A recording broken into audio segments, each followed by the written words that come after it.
एक शाम प्राची टीवी पर सीरियल देख रही होती है। तभी उसकी सास वहाँ आती है। अरे सीरियल में तो ऐसे मग्न है जैसे आज रात का खाना पड़ोसी आकर बनाएंगे। मुझे पता ही नहीं था आपने अपने बेटे की शादी पड़ोस में भी की हुई है। हैं? मतलब? मतलब इस घर में सारा काम बहू ही करती है, आप तो सिर्फ खर्राटे मारती हैं। अच्छा जी, फिलहाल तो तुम आराम फरमा रही हो, चलो जाओ, ये मेरे टीवी देखने का समय है। आहा, इसीलिए मुझे भगाया जा रहा है। सॉरी, अब तो बिल्कुल नहीं जाऊंगी। प्राची की इस बात पर दोनों सास बहू के बीच टीवी रिमोट के पीछे बच्चों जैसे छीना झपटी शुरू हो जाती है, जिसके बीच श्लोक भी काम से घर वापस आ जाता है। आज मेरी चूहे बिल्ली की जोड़ी किस बात पर झगड़ रही है? अरे तेरे बीवी मुझे टीवी ही नहीं देखने दे रही। अरे तुम्हारी मम्मी मुझे खाना बनाने के लिए फोर्स कर रही है।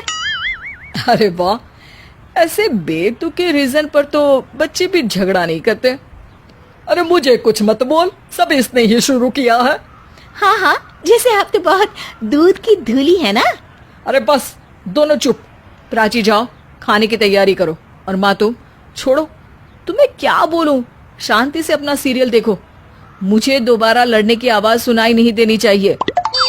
ऐसा बोलकर श्लोक वहां से चला जाता है, जिसके पीछे पीछे प्राची भी कुछ न कुछ बड़बड़ाते हुए रसोई में चली जाती है। हाँ हाँ, सासू जी को तो कुछ बोलेंगे ही नहीं, बस मुझ पर ही हुक्म चलता है, खाना बनाओ, जैसे मैं इनके घर में खाना बनाने के लिए आई हूँ। इसी तरह शाम बीतती है और रात को श्लोक और प्राची की सास खाना खाकर सोने चले जाते हैं, लेकिन प्राची गुस्से में कुछ खाए बिना काम में ही लगी रहती है। इस घर में किसी को घंटा फिक्र नहीं पड़ता, मैं खाऊं या भूखी रहूं। प्राची कुछ देर के लिए रसोई से बाहर जाती है और जैसे ही वापस आती है तो वहां दूध का भरा ग्लास देखकर हैरान रह जाती है। फिक्र पूरी है, बस दिखाना नहीं है। प्राची दूध पीकर सोने चली जाती है और अगली सुबह एक बार फिर सास बहू का कार्टून नेटवर्क स्टार्ट हो जाता है। ये तुमने ही किया है। अरे अजीब जबरदस्ती है, मैं बोल रही हूँ मैंने कुछ नहीं किया। दोनों ने मिलकर पूरे घर को पागल खाना बनाया हुआ है। यहाँ कोई नॉर्मल इंसान तो रह ही नहीं सकता, इसीलिए अब पड़ोसी क्या रिश्तेदार भी घर आने से कतराते हैं। और सुन बेटे, तू भी चंगा, तेरी माँ भी चंगी, तेरी बीवी भी चंगी, रिश्तेदार। हाँ जी, आपको नहीं पता क्या, गंगाधर ही शक्तिमान है, रिश्तेदार ही। हाँ हाँ, बस समझ गया। कभी जानवरों जैसे लड़ेंगी तो कभी जुगलबंदी करेंगी। भाई मैं आप दोनों के बीच में नहीं फंसना चाहता। सास बहू की इस मनमौजी जोड़ी से परेशान होकर श्लोक अपना सिर खुजलाता वहां से चला जाता है। चलो अब मैं भी कीर्तन में जा रही हूँ। इस पर जैसे ही सास कमरे में अपना पर्स लेने जाती है तो वहां नाश्ते की प्लेट रखी देख मुस्कुराने लगती है और नाश्ता करके घर से बाहर निकलते हुए कुछ पैसे टेबल पर रख जाती है, जिसके कुछ देर बाद सिलेंडर वाला घर आता है। ओ मुरी मैया, मैं सिलेंडर के बारे में तो बिल्कुल भूल ही गई थी। घर खर्च के सारे पैसे भी मम्मी के पास है और श्लोक से बोला तो उल्टा 4 बात सुनाएंगे। प्राची ये सोच ही रही होती है कि अचानक उसका चेहरा चमक उठता है और वो घर में आकर इधर उधर देखने लगती है। तभी उसकी नजर टेबल पर रखे पैसों पर पड़ती है, जिन्हें वो सिलेंडर वाले को दे देती है। ये सब श्लोक देख लेता है।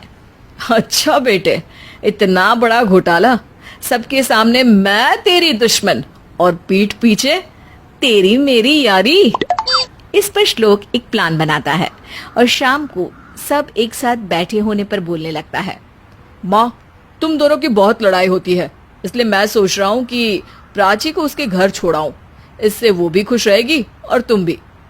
अचानक श्लोक की ये बात सुनकर सास बहू शौक से उसकी तरफ देखती हैं। अरे ऐसे कैसे घर छोड़ाओगे, मुझे कहीं नहीं जाना। अरे तुमने बोला नहीं पर मैंने सुन लिया, तुम्हें मम्मी के साथ रहना अच्छा नहीं लगता, मुझे पता है। अरे वो, अरे जब बहू खुद कुछ काम बोले तो वो तुझे सुनता नहीं, और अब जो इसने बोला ही नहीं वो तू समझ गया। जब उसे नहीं जाना तो फिर जबरदस्ती क्यों कर रहा है? अच्छा, फिर आपको मौसी के घर छोड़ाता हूँ, बस अब आप दोनों एक घर में एक छत के नीचे नहीं रह सकती। मैं इस टॉम एंड जेरी की जोड़ी को और नहीं झेल सकता। है? ऐसे कैसे नहीं रह सकते? तुम्हें इतनी दिक्कत है तो तुम्हारा बोरिया बिस्तर पैक कर देती हूँ, लेकिन मम्मी जी कहीं नहीं जाएंगी। बिल्कुल यही सुनना था मुझे। अगर दोनों में इतना ही प्यार है फिर हर वक्त ये लड़ाई का नाटक क्यों करती हो? देखा मैंने कैसे माँ किचन में दूध रखती है और तुम उनके लिए कमरे में नाश्ता रखती हो, और कैसे वो पहले ही तुम्हारी दिक्कत समझकर घर में पैसे रखकर बाहर जाती है। अरे भाई, इतना ड्रामा तो डेली सोप में भी नहीं होता जितना तुम दोनों ने इस घर में फैलाया हुआ है। तू हमें टॉम एंड जेरी बोलता है ना, तो याद कर वो दोनों भी एक दूसरे को बाहर वालों की बुरी नजर से बचाने के लिए हमेशा सबके सामने लड़ते थे, लेकिन अकेले में दिक्कत के समय मदद भी तो करते थे। बस हमारा रिश्ता भी कुछ ऐसा ही है। और वैसे भी अगर सास बहू में तू मैं नहीं होती तो दुनिया वालों को कहानियां कैसे मिलेंगी?